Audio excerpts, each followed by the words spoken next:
So now we're at the brew house, what we call the brew house. This is actually a steam heated unit. So the grain's going to go up the auger and fall down that tube into the first tank called the mash tun.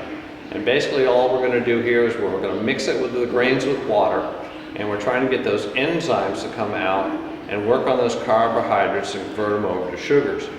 Unfortunately, there's several different enzymes. They like different temperature ranges and they have different qualities. So you have to play with different temperatures for different recipes. But basically it's going to stay at about 150 or low 150s for about 30 minutes or 60 minutes. And then what we do is called the Vorlauf. We draw fluid that's underneath that grain, because it's sitting on a little screen, and put it back on top of that grain bed. And what that does is take some of that cloudiness and uses the grain as a big filter. So it clarifies the beer a little bit. So we do that for a certain period of time. And then we start transferring the beer over to the brew cap. Not beer, it's called wort at this time, it's not beer yet.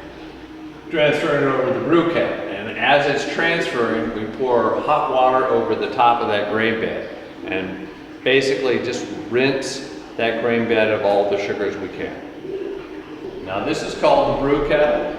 That whole transfer process takes about an hour because you want to do it nice and slowly so you get all the sugars. Now this is the tank where we actually boil the wort. We boil it for several different reasons. We boil it to sterilize the sugars. We boil it to concentrate it, get rid of some excess water, and we also boil it to get rid of certain proteins that negatively affect the flavor of the beer. We want them out of there. And that only comes out with a vigorous boil. This is also where we start adding hops. If we want hops for bitterness, we add it initially in the boil. If we want hops for flavor, we add it about 15 minutes before it's over. If we want hops for aroma, we add it right as we shut off the boil. Because hops are a bud of a flower, and those oils dissipate fairly quickly. After it boils in there from 60 to 90 minutes, and then what we have to do is chill it quickly because we're transferring it over to the fermenters. We'll go there in a second. And the way we chill it quickly is I've got a tank full of cold water and a heat exchanger in the back there, and I pass those fluids by each other. So one gets hotter, one gets colder. I can set it so it comes out essentially at about 70 degrees as we put it over here to the fermenter. We pipe it on over. Okay, then we transfer that wort, that sugar, over here to the fermenters.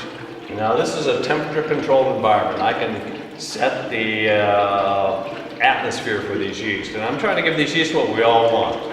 We all want enough friends, so I add enough yeast so they're happy, so they're not lonely. And I've given them a food supply. That's what the whole brewing process is about, it's just food supply. It's food supply, temperature controlled environment. And so they're happy, they kind of have a yeast orgy. They go, yay, we like it. And then they carry on and they replicate and they grow.